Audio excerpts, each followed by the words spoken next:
नमस्कार दोस्तों, मैं सोनू लोहिया यूपी पुलिस जी के मॉक टेस्ट में आपका हार्दिक स्वागत करता हूं। आप जुड़ेंगे मेरे साथ और देखेंगे जो आज का मॉक टेस्ट है उसमें जीएस से संबंधित जो आपके महत्वपूर्ण प्रश्न हैं उन्हें आप मेरे साथ मिल करके हल करने का प्रयास करेंगे। जुड़ जाएंगे सभी और देखें जो आज का मॉक टेस्ट है। जी, आज के मॉक टेस्ट का प्रथम क्वेश्चन आपके सामने है और प्रथम क्वेश्चन देखेंगे, संविधान के प्रस्तावना में स्वतंत्रता, समानता एवं बंधुत्व आदर्श वाक्य कहाँ से प्रेरित हैं। आपको बताना है जो भारतीय संविधान की प्रस्तावना है इसमें आपको ये बताना है स्वतंत्रता, समानता और बंधुत्व ये शब्द हमें कहाँ से लिए हैं। यूएसए के संविधान से लिए, फ्रांस की क्रांति से लिए, रूस की क्रांति से, आयरलैंड के संविधान से। इनमें से आपको बताना है ये कहाँ से लिए। प्रस्तावना आप पढ़ते हैं, भारतीय संविधान की जो प्रस्तावना है पहले उद्देश्य प्रस्ताव के नाम से इसे जाना जाता था और 13 दिसंबर 1940 को ये आपका जवाहरलाल नेहरू ने प्रस्तुत की थी और बाद में संविधान सभा के द्वारा 22 जनवरी 1947 में इसको स्वीकार कर लिया गया। उसके बाद इसमें आप पढ़ते हैं भारतीय संविधान की प्रस्तावना में अब तक कितनी बार संशोधन हुआ है, केवल एक बार संशोधन हुआ है और वो 42वां संविधान संशोधन 1976 में 3 शब्द इसमें जोड़े, समाजवादी, पंथ निरपेक्ष और अखंडता। ये आप पढ़ते हैं इसमें। और भारतीय संविधान की आत्मा किसे कहा जाता है, प्रस्तावना को भारतीय संविधान की आत्मा कहा जाता है। भारतीय संविधान का परिचय पत्र भारतीय संविधान के प्रस्तावना को किसने कहा था, N.A. पालकीवाला। तो एक क्वेश्चन है जो आपके ज्यादातर इसमें से रिपीट होते हैं। अब यहाँ पे इस क्वेश्चन को देख लेंगे, भारतीय संविधान की प्रस्तावना में स्वतंत्रता, समानता एवं बंधुत्व ये शब्द आपके कहाँ से लिए गए। तो ये हमने कहाँ से लिए ये आप बताएंगे, कमेंट करके बताएं। ये हमने लिए आपके फ्रांस की क्रांति से। कहाँ से लिए, फ्रांस की क्रांति। और फ्रांस की क्रांति किस वर्ष हुई थी, 1789। तो यहाँ से हमने ये शब्द लिए, ये आप ध्यान रखेंगे, फ्रांस की क्रांति 1789 से ये 3 शब्द हमने लिए, समानता, स्वतंत्रता एवं बंधुत्व। क्लियर हुआ, आगे बढ़ते हैं। नेक्स्ट, जनहित याचिका की अवधारणा किस देश से प्रेरित है। ऑप्शन है आपके ऑस्ट्रेलिया, कनाडा, अमेरिका, फ्रांस। इनमें से आप बताएंगे जनहित याचिका की अवधारणा किस देश से प्रेरित है। जनहित याचिका, तो जनहित याचिका हमने कहाँ से ली है, जनहित याचिका, तो जनहित याचिका हमने ली आपकी अमेरिका से। कौन से देश से लिए, अमेरिका से आपके लिए जनहित याचिका। जनहित याचिकाओं का जनक किसे बोला जाता है, तो आप पढ़ते हैं P.N. भगवती। कौन, आपके P.N. भगवती को जनहित याचिकाओं का जनक कहा जाता है। और जनहित याचिकाओं की जननी किसे कहा जाता है, तो इन्हें याद रखेंगे, इन्होंने 100 से भी अधिक आपकी जनहित याचिका दायर की और नाम क्या है, पुष्पा कपिला हिंगो रानी। इनका नाम भी आप याद रखेंगे, पुष्पा कपिला हिंगो रानी। तो ये जनहित याचिकाओं की जननी कही जाती है, हिंगो रानी, पुष्पा कपिला हिंगो रानी, ये हैं जनहित याचिकाओं की जननी। और आपसे जनक पूछे तो जनक कौन है, P.N. भगवती। क्लियर हो गया, जनक पूछे तो P.N. भगवती और जननी पूछे तो कौन है, पुष्पा कपिला हिंगो रानी। क्लियर हुआ, आगे बढ़ते हैं, नेक्स्ट क्वेश्चन देखेंगे। नेक्स्ट है 1971 भारत पाक युद्ध के समय 16 दिसंबर 1971 को समर्पण पत्र पर हस्ताक्षर किसकी उपस्थिति में लेफ्टिनेंट जनरल A.K. नियाजी ने किए थे। तो A.K. नियाजी ये थे पाकिस्तान की तरफ से। तो जो 3 दिसंबर 1971 से और 16 दिसंबर 1971 के बीच आपका युद्ध चला था, जिसको आपके उसके ये मुख्य कारण इसका क्या था, तो मुख्य कारण ये था जो पूर्वी पाकिस्तान था, तो 26 मार्च 1971 को इसे एक स्वतंत्र राष्ट्र का दर्जा दे दिया गया और जिसे आप बोलते हैं बांग्लादेश। तो इसी के लिए पाकिस्तान ने भारत पर युद्ध कर दिया। तो भारत पर जो युद्ध किया 3 दिसंबर 1971 को युद्ध किया और 16 दिसंबर 1971 में आपका ये समाप्त हुआ। तो 16 दिसंबर 1971 में जो आपका समर्पण पत्र दाखिल किया गया, समर्पण पत्र कहाँ पे दाखिल किया गया, ये दाखिल किया गया आपका ढाका में। समर्पण पत्र कहाँ पे दाखिल किया गया, समर्पण पत्र आपका ढाका में दाखिल किया गया। और लगभग हम कह सकते हैं यहाँ पे कि 90,000 आपके सैनिक थे, उनको बंदी बना लिया गया, लेकिन बाद में उनको आपका छोड़ दिया गया। जो पाकिस्तान के आपके 90 लाख आपके सैनिक थे, लगभग 90,000 आपके सैनिक थे, सॉरी 90 लाख नहीं, आपके 90,000 सैनिक थे। तो उनको आपका इस समर्पण पत्र के बाद में फिर उनको आपका ऐसे ही छोड़ दिया गया।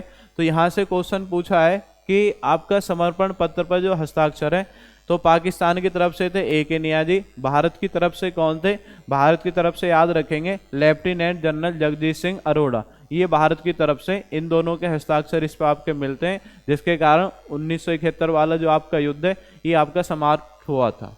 आगे बढ़ते हैं, नेक्स्ट 1962 भारत चीन युद्ध के समय भारत चीन युद्ध के समय प्रधानमंत्री, रक्षा मंत्री, विदेश मंत्री और राष्ट्रपति के लिए कौन सा कथन सही है? तो आपको बताना है जब 1962 भारत चीन युद्ध हुआ है तो उस समय आपके प्रधानमंत्री, रक्षा मंत्री, विदेश मंत्री और राष्ट्रपति कौन थे? तो इसमें आप बताएंगे कौन सा क्रम सही है। नेहरू, जगजीवन राम, नेहरू, राधाकृष्णन, उसके बाद है इंदिरा गांधी, जगजीवन राम, स्वर्ण सिंह, वीबी गिरी, उसके बाद है नेहरू, यशवंत राव चौहान, स्वर्ण सिंह, राधाकृष्णन, और उसके बाद है नेहरू, कृष्ण मेनन, नेहरू और राधाकृष्णन। इनमें से आपको बताना कौन सा आपका क्रम सही है। तो उस समय प्रधानमंत्री 1962 की बात है, तो 1962 में आप पढ़ते ही हैं 1962 में प्रधानमंत्री कौन थे आपके? नेहरू। इन्हीं के साथ आप याद रखेंगे रक्षा मंत्री कौन थे? रक्षा मंत्री थे आपके कृष्ण मेनन, और कृष्ण मेनन आपने पढ़ लिया रक्षा मंत्री हैं। उसके बाद विदेश मंत्रालय, तो विदेश मंत्रालय जब तक जवाहरलाल नेहरू प्रधानमंत्री रहे तो उन्होंने अपने पास रखा, तो विदेश मंत्री भी कौन हो जाएंगे आपके? नेहरू। और आपसे पूछा जाएगा जी राष्ट्रपति कौन थे? राष्ट्रपति याद रखेंगे सर्वपल्ली राधाकृष्णन।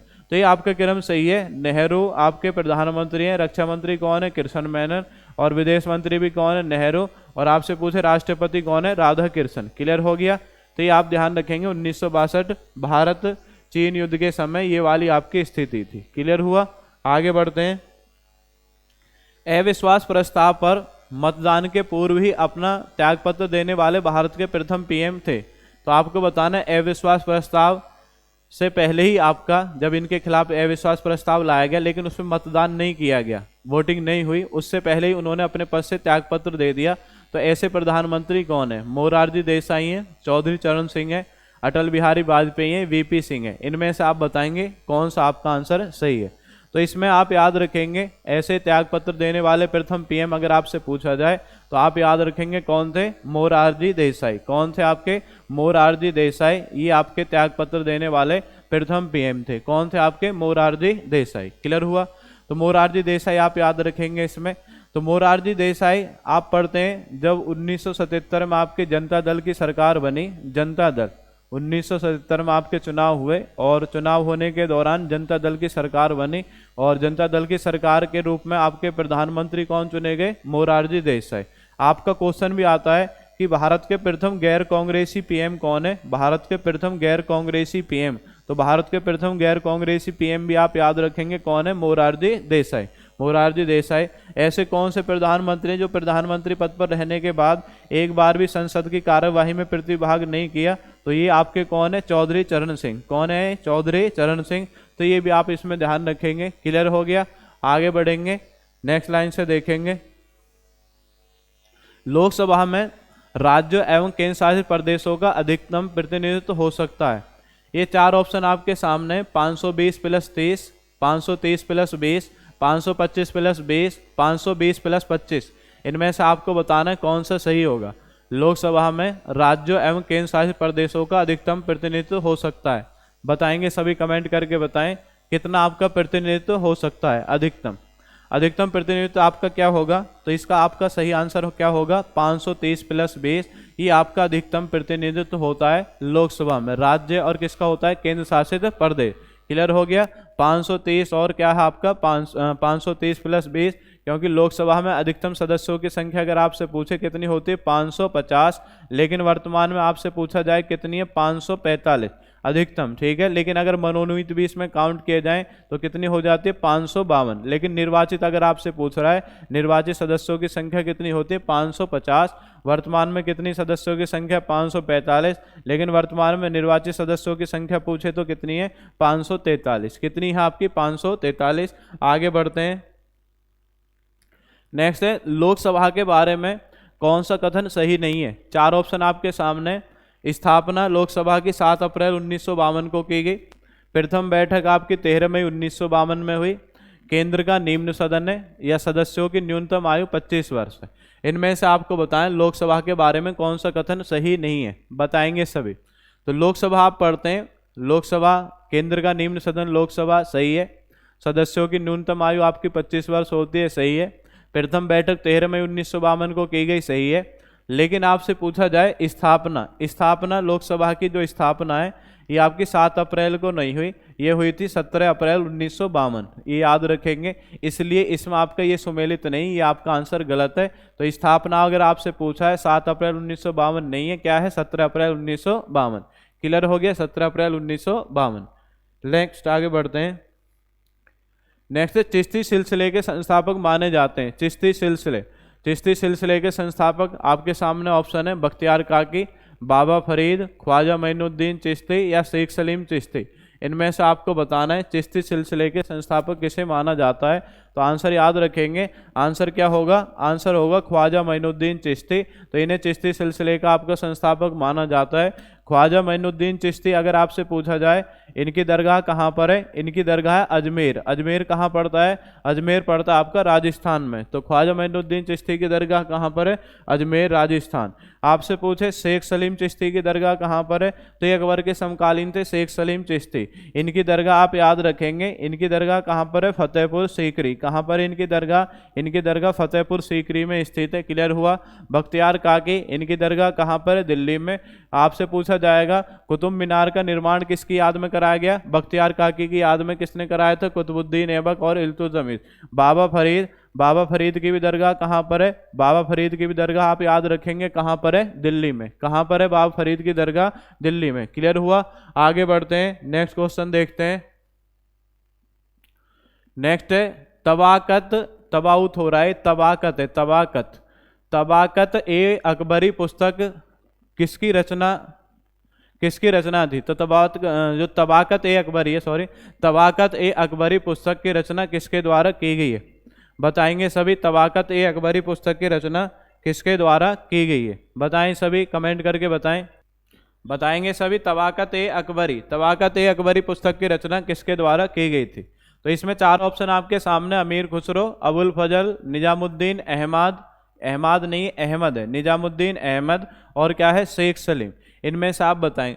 तो तबाकत ए अकबरी पूछा है, तबाकत ए अकबरी आप आंसर याद रखेंगे। इसका जो आपका राइटर है वो कौन है, निजामुद्दीन अहमद। जबकि एक पुस्तक पढ़ते हैं, एक पुस्तक का नाम क्या है, अकबरनामा। क्या नाम है, अकबरनामा। अगर आपसे पूछा जा रहा है अकबरनामा के लेखक कौन है, अकबरनामा के लेखक है अबुल फजल। कौन है अकबरनामा के लेखक, अबुल फजल। और आपसे पूछा जाए जी यहीं से अगर क्वेश्चन आए कि तुगलकनामा पुस्तक के लेखक कौन है, तुगलकनामा आप याद रखेंगे अमीर खुसरो। एक और पुस्तक याद रखेंगे आशिका पुस्तक के लेखक कौन है, आशिका पुस्तक के लेखक भी कौन है, अमीर खुसरो। क्लियर हो गया। आशिका पुस्तक के लेखक कौन है, अमीर खुसरो। ये आपने पढ़ लिया। अकबरनामा के कौन है, अबुल फजल। और लेकिन तबाकत ए अकबरी पूछ रहा है, तो तबाकत ए अकबरी के कौन है, निजामुद्दीन अहमद। कौन है, निजामुद्दीन अहमद। क्लियर हुआ। आगे बढ़ते हैं। नेक्स्ट है कौन सुमेलित नहीं है। तो आपको बताना है कौन सुमेलित नहीं है। इसमें आपके दे रखे हैं ये आपके सभी कार्य जो अकबर है, मुगल वंश का शासक अकबर, उसको आपके कार्य हैं और आपको बताना है इसमें से कौन सुमेलित नहीं है। तो दास प्रथा का जो अंत अकबर ने 1562 में किया, सही है या गलत आप बताएंगे। जय की समाप्ति 1564, दीन इलाही धर्म की स्थापना 1582, इलाही संवत की शुरुआत 1500। इनमें से आप बताएंगे कौन सा इसमें सही सुमेलित नहीं है। बताएं सभी कमेंट करके। तो बताएंगे, तो ये आप बताएं कौन सा सही नहीं है। इसमें सही नहीं है इलाही संवत की शुरुआत। इलाही संवत की जो शुरुआत है ये किस वर्ष की गई थी, ये की गई थी आपकी 1583 में। कब की गई, 1583 में। बाकी अन्य सही। दास प्रथा का अंत 1562, जजिया कर की समाप्ति 1564, दीन इलाही धर्म की स्थापना कब है, 1582।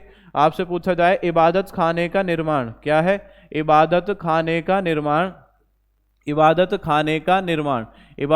का निर्माण अगर आपसे पूछ रहा है ये किस वर्ष किया गया इबादत खाने का निर्माण, तो याद रखेंगे 1575 में। कब किया गया इबादत खाने का निर्माण, 1575 में। आपसे पूछा जाएगा इबादत खाने का निर्माण हो गया, आपसे पूछेगा इसी में मनसबदारी प्रथा की शुरुआत। ये आपके कार्य जो अकबर के समय में हुए हैं, इनको आप याद रखेंगे सभी को। ये ऐसे सुमेलित करने के लिए आते हैं। मनसबदारी प्रथा की शुरुआत, तो मनसबदारी प्रथा अगर आपसे पूछ रहा है, मनसबदारी प्रथा की जो शुरुआत है ये भी कब की गई थी, 1575 में। कब की गई थी, 1575 में। इबादत खाने का निर्माण आपसे क्लियर हो गया 1575 में। क्लियर हुआ। आगे बढ़ते हैं, नेक्स्ट क्वेश्चन देखेंगे। नेक्स्ट, एडवर्ड टेरी किसके शासनकाल में भारत आया था? एडवर्ड टेरी आपको बताना है अकबर, जहांगीर, शाहजहां, औरंगजेब, इनमें से आप बताएंगे एडवर्ड टेरी किसके शासनकाल में भारत आया था। बताएं सभी कमेंट करके, एडवर्ड टेरी किसके शासनकाल में भारत आया? Edward Terry. एडवर्ड टेरी आप याद रखेंगे ये किसके शासनकाल में आया था? जहांगीर के शासनकाल में भारत आया एडवर्ड टेरी। आप जहांगीर में ही पढ़ते हैं, जहांगीर में आपने पढ़ा होगा जैसे sir Thomas Roe, sir Thomas Roe किसके शासनकाल में भारत आया? सर टॉमस रो भी किसके शासनकाल में? जहांगीर के शासनकाल में। आपसे पूछा जाए कैप्टन हॉकिंस किसके शासनकाल में भारत आया? Captain Hawkins. कैप्टन हॉकिंस भी आप याद रखेंगे किसके शासनकाल में भारत आया? जहांगीर के शासनकाल में भारत आया। और आपसे पूछा जाए भारत आने वाला प्रथम विदेशी यात्री कौन है, तो इसका नाम भी आप याद रखेंगे मैगस्थनीज। कौन है? मैगस्थनीज। मैगस्थनीज भारत आने वाला प्रथम विदेशी यात्री है। ये किसके शासनकाल में आया था? यह आया था चंद्रगुप्त मौर्य के शासनकाल में। किसके शासनकाल में आया? चंद्रगुप्त मौर्य के शासनकाल में। क्लियर हुआ? आगे बढ़ते हैं, नेक्स्ट क्वेश्चन देखेंगे। नेक्स्ट क्वेश्चन क्या है? संगमेश्वर के युद्ध में मुबारक खान ने किसकी हत्या कर दी थी? ये चार ऑप्शन आपके सामने, शाहाजी, संभाजी, राजा राम, साहू जी, इनमें से आप बताएंगे संगमेश्वर के युद्ध में। तो ये सब आपके मराठा साम्राज्य के शासक है। मराठा साम्राज्य, मराठा साम्राज्य के शासक है। मराठा साम्राज्य आप पढ़ते हैं, इसके संस्थापक कौन थे? शिवाजी। कौन थे संस्थापक? शिवाजी आपने पढ़े होंगे। और आप पढ़ते हैं अष्टप्रधान शासनकाल किसके शासनकाल को बोलते हैं? शिवाजी। पुरंदर की संधि कब हुई? 1665 में। शिवाजी और किसके मध्य हुई? जयसिंह के मध्य हुई, जिसमें शिवाजी को अपने 35 दुर्ग में से 23 दुर्ग आपके जयसिंह को सौंपने पड़े थे। जयसिंह कौन था? औरंगजेब का सेनापति कौन था आपका? जयसिंह। तो शिवाजी में आप क्वेश्चन पढ़ते हैं। और छापामार युद्ध नीति का जनक भी कौन है? शिवाजी। ये आपने क्वेश्चन पढ़े। और जो शिवाजी है, शिवाजी के दो पुत्र थे।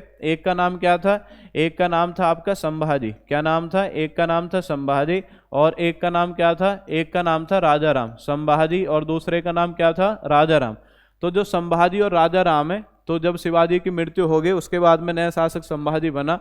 तो संभाजी को आप पढ़ेंगे संगमेश्वर के युद्ध में। कौन से युद्ध में? संगमेश्वर के युद्ध में संभाजी को किसने पराजित कर दिया था या किसके हत्या कर दी थी? मुबारक खान ने इसकी हत्या कर दी थी। तो आप याद रखेंगे सही आंसर क्या होगा? संभाजी आपका सही आंसर होगा। क्लियर हुआ? कौन सा आपका सही आंसर होगा? संभाजी। आप पढ़ते हैं मराठा साम्राज्य में पेशवा वंश की स्थापना किसने की? अगर आपसे क्वेश्चन आए पेशवा वंश की स्थापना किसने की, इसे भी आप याद रखेंगे। इसका नाम क्या है? इसका नाम है बालाजी विश्वनाथ। पेशवा वंश की स्थापना किसने की थी? बालाजी विश्वनाथ ने इसकी स्थापना की थी। क्लियर हो गया? बालाजी विश्वनाथ। और उसके बाद आप याद रखेंगे, आपका पूछा जाए कि नाना साहब, नाना साहब के नाम से किस पेशवा को जाना जाता है? नाना साहब। तो नाना साहब के नाम से किसे जाना जाता है? इसका भी आप नाम याद रखेंगे, बालाजी बाजीराव। कौन है? बालाजी बाजीराव। इसे नाना साहब के नाम से जाना जाता है। क्लियर हुआ? ये आपके ज्यादातर क्वेश्चन है जो मराठा साम्राज्य में से रिपीट होते हैं। आगे बढ़ते हैं। नेक्स्ट, श्रीरामपुर पश्चिम बंगाल में किसने अपना कारखाना स्थापित किया था? चार ऑप्शन आपके सामने, अंग्रेज, डच, डैन, फ्रांसीसी। आपको बताना है श्रीरामपुर पश्चिम बंगाल में किसने अपना कारखाना स्थापित किया? बताएंगे सभी। श्रीरामपुर पश्चिम बंगाल, श्रीरामपुर पश्चिम बंगाल में आप याद रखेंगे किसका अपना कारखाना था? डैन का अपना कारखाना था श्रीरामपुर पश्चिम बंगाल में। क्लियर हुआ? अब आप ज़्यादातर जो प्रथम कारखाने पूछे जाते हैं, जैसे अंग्रेजों ने अपना प्रथम कारखाना कहाँ पे स्थापित किया? ये स्थापित किया था सूरत गुजरात में। सूरत गुजरात में। डचों ने अपना प्रथम कारखाना, प्रथम पूछे तो याद रखेंगे मुसलीपट्टनम। मुसलीपट्टनम कहाँ पे पड़ता है? मुसलीपट्टनम पड़ता है आंध्र प्रदेश में। इन्होंने यहाँ पे किया। डैन अगर आपसे पूछ रहा है, डैन ने अपना प्रथम कारखाना कहाँ पे स्थापित किया? ट्राकम्बोर। कहाँ पे? ट्राकम्बोर। और ट्राकम्बोर कहाँ पड़ता है आपका? तमिलनाडु में। नेक्स्ट, फ्रांसीसी ने अपना प्रथम कारखाना इन्होंने भी कहाँ पे स्थापित किया? सूरत में। कहाँ पे आपका? सूरत। सूरत कहाँ पड़ता है आपका? गुजरात में पड़ता है। और कौन बचा? एक और आपके यात्री बचे जो सबसे पहला है, इनका नाम क्या है? पुर्तगाली। और पुर्तगालियों ने अपना प्रथम कारखाना कहाँ पे स्थापित किया? कोचीन, केरल। कहाँ पर आपका? कोचीन, केरल में इन्होंने अपना कारखाना स्थापित किया। तो ये आपके भारत आने वाले यूरोपीय यात्री जो आधुनिक भारत में आप काउंट करते हैं, तो सबसे पहले कौन आए, अगर आपसे क्रम पूछे तो सबसे पहले आए कौन, नंबर 1 पाए पुर्तगाली। पुर्तगाली किस वर्ष आए थे, ये आए थे 1498। पुर्तगाली के बाद कौन आए, पुर्तगाली के बाद आए जी डच। डच कब आए थे, डच आए थे आपके 1605 में। उसके बाद कौन आए, अंग्रेज आए नंबर 3 पे। अंग्रेज कब आए थे, 1608 में। उसके बाद कौन आए जी, नंबर 4 पे आए थे डैन। डैन कब आए थे जी आपके 1616 में। और उसके बाद कौन आए जी, फ्रांसीसी। फ्रांसीसी कब आए थे, 1667 में। कब आए थे, 1667 में। क्लियर हो गया, कब आए, 1667। क्लियर हुआ। आगे बढ़ते हैं, नेक्स्ट क्वेश्चन देखते हैं। ब्लैक होल दुर्घटना किस वर्ष घटित हुई थी। ब्लैक होल दुर्घटना आपके सामने 4 ऑप्शन है, 1755, 1754, 1755, 1756, 1760। अब आपको बताएं ब्लैक होल दुर्घटना। ब्लैक होल दुर्घटना ये आपकी घटित हुई थी 20 जून 1756। कब घटित हुई, 20 जून 1756 की रात को घटित हुई। इसमें ब्लैक होल दुर्घटना में क्या है, 20 जून 1756 की रात को घटित हुई। ब्लैक होल दुर्घटना क्या है, एक 14 गुणा 18, 14 गुणा 18, तो 14 गुणा 18 फीट ये इसका आकार है कमरे का। इसमें क्या है, सिराजुद्दौला आपका फोर्ट विलियम महल पे कब्जा किया, और फोर्ट विलियम महल पर कब्जा करने के बाद में इस 14 गुणा 18 फीट ये आपका एक हॉल था। इस हॉल में क्या किया इसने, इसमें 140 अंग्रेज सैनिकों को बंद कर दिया। 140 अंग्रेज सैनिकों को बंद कर दिया इसमें रात के समय। और उसके बाद में ये 140 अंग्रेज इसमें रात भर बंद रहे। और उसके बाद में जब इन्हें सुबह निकाल के देखा कि यहाँ से आप देखें कि हाँ जी कितने अंग्रेज इसमें बचे हैं या नहीं बचे, तो 123 इसमें से आपके 123 के जो आपके दम घुटने के कारण इसमें मर गए। क्या है, 123 दम घुटने के कारण मर गए। और कितने आपके जिंदा बच पाए, केवल 23 आपके बच पाए। कितने बच पाए, आपके 23 बच पाए। तो ये वाली जो आपकी घटना है, जो 123 अंग्रेज इसमें दम घुटने के कारण जिनकी मृत्यु हो गई, तो आप याद रखेंगे इसी दुर्घटना को हम क्या बोलते हैं, ब्लैक होल दुर्घटना। और ये बंगाल के किस शासक के समय में घटित हुई थी या किसने घटित की थी, इसका नाम याद रखेंगे, सिराजुद्दौला। किसने घटित की थी, सिराजुद्दौला। तो इसे भी आप ध्यान रखेंगे, सिराजुद्दौला के समय में आपकी घटित हुई थी। और आपका क्वेश्चन यहाँ पे आंसर याद रखेंगे, कब हुई थी आपकी, 1756। कब है, 1756। आगे बढ़ते हैं, पराक्रम दिवस कब मनाया जाता है। पराक्रम दिवस, पराक्रम दिवस आपके सामने 4 ऑप्शन है, 23 जनवरी, 23 फरवरी, 25 मार्च, 23 अप्रैल। इनमें से आपको बताना है पराक्रम दिवस कब मनाया जाता है। पराक्रम दिवस, तो पराक्रम दिवस आप याद रखेंगे, पराक्रम दिवस कब बनाते हैं, ये बनाते हैं हम 23 जनवरी को। 23 जनवरी को किसके जन्म दिवस के अवसर पर बनाया जाता है, ये बनाया जाता है सुभाष चंद्र बोस के जन्म दिवस के अवसर पर। किसके जन्म दिवस के अवसर पर बनाया जाता है, सुभाष चंद्र बोस के जन्म दिवस के अवसर पर। कौन सा दिवस बनाया जाता है आपका, पराक्रम दिवस।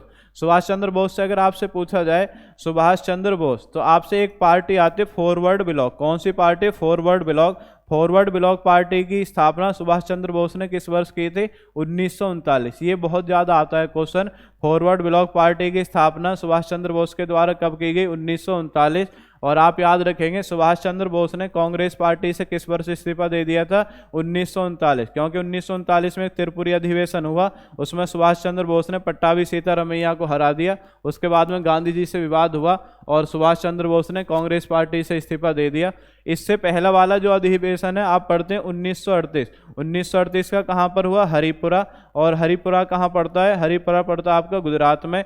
तो यहाँ पे क्या है, इस अधिवेशन की अध्यक्षता है, ये किसने की थी, सुभाष चंद्र बोस ने। तो आप याद रखें, अगर ये पूछा जाए सुभाष चंद्र बोस कांग्रेस पार्टी के पहली बार अध्यक्ष कब बने, 1938। 1938 कहाँ पर, हरिपुरा, गुजरात। क्लियर हुआ। तो यहाँ पे पूछा पराक्रम दिवस। पराक्रम दिवस अगर आपसे पूछा जाए तो आंसर क्या हो जाएगा, 23 जनवरी। आगे बढ़ते हैं, नेक्स्ट है मकर विलक्कु उत्सव का आयोजन सबरीमाला मंदिर में, सबरीमाला मंदिर केरल में कितने दिन किया जाता है। तो 4 ऑप्शन आपके सामने, 5 दिन, 7 दिन, 10 दिन, 15 दिन। इनमें से आप बताएंगे मकर विलक्कु उत्सव का आयोजन सबरीमाला मंदिर में, सबरीमाला मंदिर केरल में पड़ता है, और इसमें कितने दिन किया जाता है, 5 दिन, 7 दिन, 10 दिन, 15 दिन। बताएंगे सभी, ये तो सबने पढ़ रखा है उत्सव, मकर विलक्कु उत्सव। तो मकर विलक्कु आप याद रखेंगे सबरीमाला मंदिर में आपका किया जाता है, 6 से सबरीमल्ला, 6 से 7। तो आप याद रखेंगे कितने दिन होता है, ये होता है आपका 7 दिन इसका आयोजन किया जाता है। कितने दिन, 7 दिन आयोजन किया जाता है। नेक्स्ट है आईसीसी। आईसीसी यानी इंटरनेशनल क्रिकेट काउंसिल। आईसीसी की स्थापना किस वर्ष की गई, आपके सामने ऑप्शन है 1904, 1909, 1913, 1975। 1904, 1909, 1913, 1975, इनमें से आप बताएंगे कि आईसीसी की स्थापना किस वर्ष की गई थी। तो आप पढ़ते हैं जो क्रिकेट है, क्रिकेट की जो अंतर्राष्ट्रीय संस्था उसे हम किस नाम से जानते हैं, आईसीसी के नाम से जानते हैं, और इसका जो हेडक्वार्टर वो कहाँ पर आपका दुबई में स्थित है। तो यहाँ पे पूछा है आईसीसी की जो स्थापना है वो किस वर्ष की गई, तो इसका सही आंसर हो जाएगा, इसका सही आंसर क्या होगा आपका 1909। किस वर्ष स्थापना की गई, 1909। अगर आपको मॉक टेस्ट अच्छा लग रहा हो तो एक बार आप चैनल को लाइक करेंगे सभी, और आज का जो मॉक टेस्ट है इस पर लाइक वाला जो बटन है इसे प्रेस करेंगे सभी। नेक्स्ट, आसियान समूह का मुख्यालय कहाँ पर स्थित है, आसियान। आसियान अगर आपसे पूछ रहा है, इसकी फुल फॉर्म पूछे तो याद रखेंगे एसोसिएशन, इसकी फुल फॉर्म क्या है, association of south east Asian nation, association of south east Asian Nations, क्या है, association of south east Asian Nations. तो ये इसकी फुल फॉर्म बनती है, ये किसकी फुल फॉर्म है आपका, ये फुल फॉर्म है आसियान की, association of south east Asian nation. तो ये क्या है, ये पूर्वी एशिया के आपके देश हैं, दक्षिण पूर्वी एशिया के जो आपके देश हैं उनका जो समूह वो क्या कहलाता है, आपका आसियान कहलाता है। आसियान की अगर स्थापना पूछे, स्थापना किस वर्ष हुई थी, 1967। स्थापना अगर आपसे पूछा जा रहा है स्थापना कब हुई, 1967। आपसे पूछे मुख्यालय कहाँ पर है, मुख्यालय आप याद रखेंगे जकार्ता। जकार्ता किसकी कैपिटल है, इंडोनेशिया, लेकिन इंडोनेशिया की नई कैपिटल क्या होगी, नूसंतारा। आपसे पूछा जाएगा इसमें सदस्य देश कितने, सदस्य देश अगर आपसे पूछ रहा है तो सदस्य देश आप याद रखेंगे 10। सदस्य देश कितने आपके 10। सदस्य देश ऐसे याद रखेंगे फिट MS, क्या है, फिट MS, MKL, ठीक है, MKL की बीवी, ऐसे याद हो जाएंगे। वैसे बड़ा मुश्किल है याद रखना कि हाँ जी कौन सा सदस्य इसका आपका हिस्सा है, तो आप याद रखेंगे एफ से क्या बन जाएगा, एफ से आपका क्या बनेगा, एफ से बनेगा आपका फिलीपींस, क्या बनेगा, एफ से फिलीपींस। आई से क्या बन जाएगा, आई से बन जाएगा आपका इंडोनेशिया, एफ से क्या बनेगा, फिलीपींस, आई से क्या बना आपका इंडोनेशिया। टी से क्या बन जाएगा, टी से बन जाएगा आपका थाईलैंड, टी से क्या बन गया आपका थाईलैंड, टी से क्या बन गया थाईलैंड। आपसे पूछा जाए एम से क्या बन जाएगा, एम से बन जाएगा आपका, एम से क्या बनेगा, एम से बन जाएगा आपका म्यांमार, क्या बन गया आपका म्यांमार। एस से क्या बन जाएगा, एस से बन जाएगा आपका सिंगापुर, क्या बन जाएगा, एस से सिंगापुर। एम से क्या बन जाएगा, एम से आप याद रखेंगे इससे बन जाएगा मलेशिया, एम से क्या बन जाएगा आपका मलेशिया। के से क्या बन जाएगा, के से बन जाएगा आपका कंबोडिया, क्या बन जाएगा कंबोडिया। एल से क्या बन जाएगा, एल से बन जाएगा आपका लाओस, क्या बनेगा आपका लाओस। बी से क्या बन जाएगा, बी से बन जाएगा आपका ब्रूनेई, क्या बन जाएगा ब्रूनेई। वी से क्या बन जाएगा, वी से बन जाएगा आपका वियतनाम, क्या बन जाएगा वियतनाम। क्लियर हो गया। तो आपको याद रखेंगे ये आपके आसियान समूह के 10 देश हैं। कौन कौन है, एफ से बन गया आपका क्या, एफ से क्या बना आपका फिलीपींस, एफ से क्या बना, एफ से बना आपका फिलीपींस। आई से क्या बना इंडोनेशिया, टी से क्या बना आपका थाईलैंड। एम से क्या बना, एम से बना म्यांमार। एस से क्या बना आपका सिंगापुर। एम से क्या बना मलेशिया। के से क्या बना कंबोडिया। एल से क्या बना लाओस। बी से क्या बना ब्रूनेई और वी से क्या बन गया आपका वियतनाम। तो ये वो देश हैं जो आपके आसियान समूह के आपके हिस्सा हैं। क्लियर हुआ। आसियान समूह स्थापना 1967, मुख्यालय कहाँ पर, जकार्ता। सदस्य देश कितने आपके, सदस्य देश आपके 10। नेक्स्ट आगे बढ़ते हैं, नेक्स्ट क्वेश्चन देखते हैं जी। नेक्स्ट है इंद्र सैन्य अभ्यास किन 2 देशों के बीच होता है। इंद्र आप बताएंगे भारत व फ्रांस, भारत व रूस, भारत व इंग्लैंड, भारत व ओमान, इनमें से आप बताएंगे इंद्र सैन्य अभ्यास।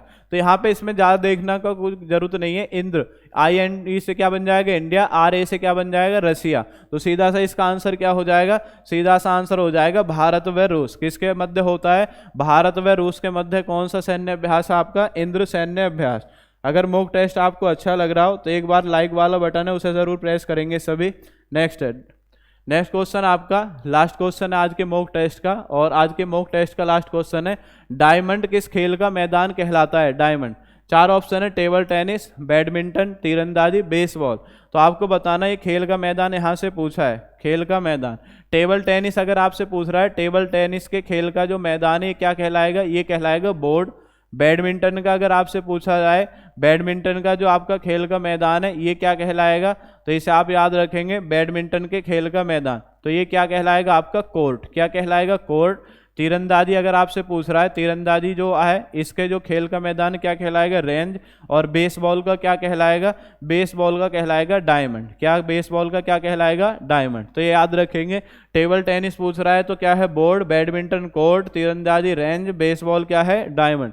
एक बहुत आता है एरिना, एक बहुत आता है एरिना। एरिना अगर आपसे पूछा जाए, एरिना, एरिना क्या है, आप याद रखें घुड़सवारी, क्या है, घुड़सवारी के खेल का जो मैदान है, घुड़सवारी के खेल का मैदान क्या कहलाता है आपका, एरिना। क्या कहलाएगा, घुड़सवारी के खेल का मैदान एरिना कहलाता है। क्लियर हुआ जी। तो आज का मॉक टेस्ट था। अगर मॉक टेस्ट आपको अच्छा लगा हो तो एक बार चैनल को लाइक करेंगे, सब्सक्राइब करेंगे। इसी के साथ मैं आपसे विदाई लेता हूँ। मिलते हैं नेक्स्ट मॉक टेस्ट में। तब तक के लिए धन्यवाद। जय हिंद, जय भारत।